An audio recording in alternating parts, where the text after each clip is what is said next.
田口ジャパンプレゼンツ月間シスト9。今回は年内最後の大阪ビッグマッチ 11.3 パワーストラグルを大胆予想。ファンの皆様からの質問をもとに690秒で切り込むぜ。なんかまた部屋がちょっと非常になんかね、はい、かつてないほど今監督との距離が近い面談みたいな感じ次のねシリーズのことも伺いたいんですけど、はい、その前に先日の秋の両国決戦、監督の試合がちょっと組まれてなかった。そうですね、これは私もはい意外で、はい、あれ入ってないぞっていう、はい、誰よりも自分が一番ショックを受けてるんです昨年の両国では六本木 3K 凱旋試合の相手として頑張っていたのに時は残酷ね。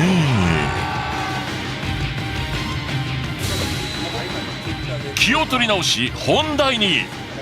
はい、じゃあまずテマルンさんから、はい、高木慎吾選手のラスト・オブ・ザ・ドラゴンの返し方を教えてください。はい、来ましたね。これは来ました、ね。これはなんか高齢化しちゃってますよね。はいはいはい。まああとその前にそもそもこの新しいねパレハという形で大選手いらっしゃいましたけど、はい、いやしかし試合を見ましたけれども、やはり堂々とした、はい、ジュニアにいないパワーファイター。そうですね。昔の高岩選手高岩選手ね、そうですね。それ日本人ではそれなかなかいないですね。はいはい。見事なパワーファイターが大っ嫌いなんですよ。はい、返し方ですね。これはそんな中この頭から落ちてましたね。これはもう返せないです。返せない。担がれる前段階でなんとかしとかないと。なるほど、技をかける前ね。そこで目をつけたのがラスト・オブ・ザ・ドラゴンに入る前ですね、中西さんの頬張りにほっほっほっほって言ってましたね。これはほっありましたありましたありました。あ、ということは何かやられて倒されてますね。そうですね。はい、まずダメージが結構あります。でこう倒れながら横でほっほっやれますよね。これを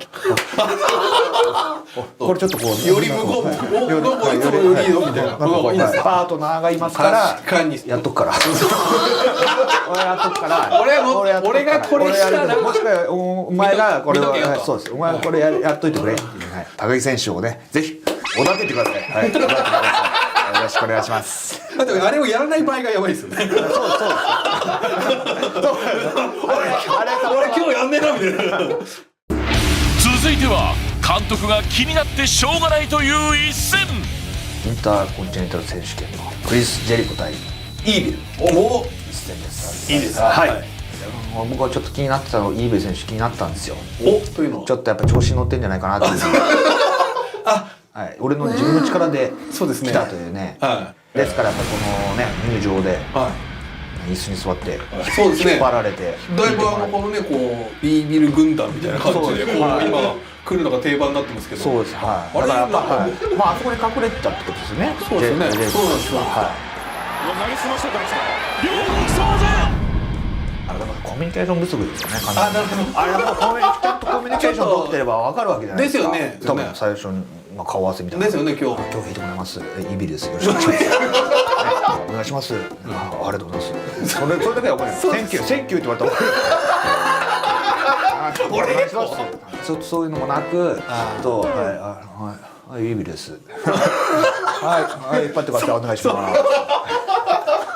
コミュニケーションがやっぱりどうとかなかったからジェリコだっていうのは分からなかったんです。そのうちの一人がね。イービルの入場問題でかなり脱線しましたが、2人の因縁が生まれたのは 6.9 大阪城ホール。内藤がベルトを奪われ、しかもフルボッコにされた時に助けに来たのが何を隠そうイービル。闇の力かスーパースターの実力か。では恒例の勝者はおめでとうございますクリス・ジェリコ選手です。だいぶ鍛えましたけれども、もう一つないとやっぱり世界のジェリコには変わってないんじゃないかと。なるほど。はい、思います。今笑いましたね。これ大丈夫ですか？これいいビルからのこれメッセージじゃないですか？大丈夫ですか？ダークです。俺ダークですよ。あまり言わない方がいいんじゃないかな。いや勝つんじゃないかな。さあ監督、続いての質問ですけども、LOS スターさんというはい内藤選手は今年ザック・セイバージュニア選手に2度負けていますが、大阪のシングルマッチで使える田口式の関節技の避け方をぜひ教えてください。そもそもジェリコに試合を壊され怒り心頭のザック。イービルに八つ当たりする中、助けに来たのが内藤だった。ちょっとね、その大阪でスペシャルシングルマッチ、内藤選手とザック・セイバージュニア選手のシングルマッチ決まっておりますが、変幻自在のミッションという部分ではやっぱりちょっといろんな選手が苦戦してますし、そうですね。ただですね、体の仕組み的なところから人体の仕組みのところからいけるんじゃないかという。では驚くべき回避方法とは。田口不思議発見。これ人間の体はですね、2箇所以上痛みを感じないんですよ。1箇所しか痛みを感じないんですよ。ごめんなさい、痛い方をに痛みを感じるらしいんですよ。2箇所もし痛みところがあったら。実際腰を怪我した時の話なんですけど、ちょっと神経が抜けまして、ものすごい痛いんですけど、なんか背骨も折れてたらしいんですよ。全然僕は気づかなくて。ということはですね、先生決められてます。何もしなかったらもうここ痛いからこれギブアップになります。その止まってる間はこっちの見えないところで自分の足をつねる。バッテンで仮刺されたの。ザックも何してたんだ。以上の痛みがあれば自分でこれは回避できるんですよ。作り出す。すっげえ決まってんのにナイトどうしたみたいな。俺バキ嫌なんだよ。あるでしょこれ。戻せたりして。やめようみたいな。しかも新しいね。結構2箇所以上理論的にも合ってるような気がしないでもない。理論的には合ってると思いますよこれ。あくまで監督の見解です。良い子は真似しないでね。そしてズバリ勝敗予想もお願いしたいんですが、監督、どうしましょう。これはもう分かりました。おめでとうございます。内藤選手、おめでとうございます。ただしこれを田口式を実践したらですね、の話です。なるほど。内藤選手は何やら私のパパは悪者チャンピオンの、私の演技をベタ褒めして内藤哲也のそうですから、演技派という理由はよく言うよ。特に関係あるみたいな。なんか無理やり結びつけようと思ったんですけど、なんかしっくりこなかったです。しっくりこないといえばネバー無差別級王者太一。その名の通り、ついにヘビー VS ジュニアの一戦になると思いきや、挑戦者のオスプレイが負傷欠場。相手は前王者の後藤弘樹に。だがこれ太一選手がもし俺がベルトを取ったらという過程の時にジュニアのやつらと片っ端からやると。もしね勝った後マイクアピールして「おい次は田口だ」みたいなこと言われたら、そうですね、もう出ていかないといけないですからね。いやと思うのね、控室でちょっとそうですよね。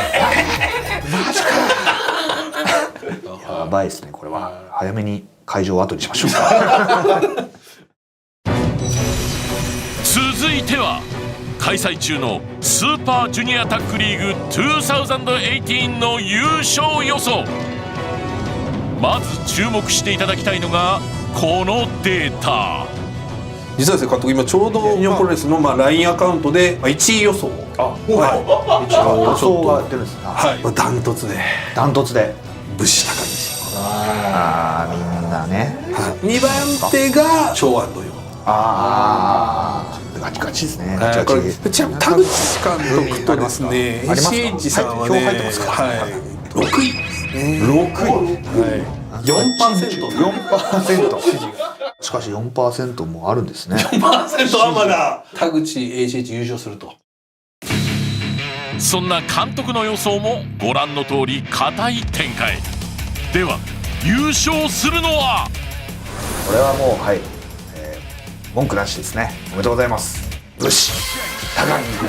おお、これは間違いない。あんたもガチガチかよ。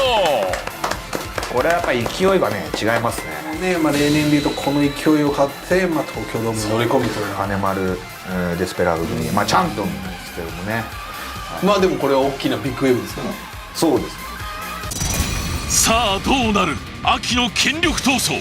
新日本プロレスワールドでは 11.3 大阪を完全生配信。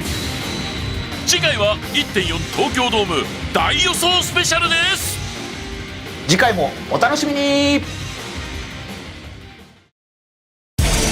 新日本プロレスが世界に放つ年間最大のビッグマッチ、2019年1月4日 1.4 東京ドームレッスルキングダム13。そのメインはケニー・オメガ VS 棚橋宏。ケニーのプロレスに品がないです。 And now things have changed. 平成最後の夢舞台プロレス冬フェス 1.4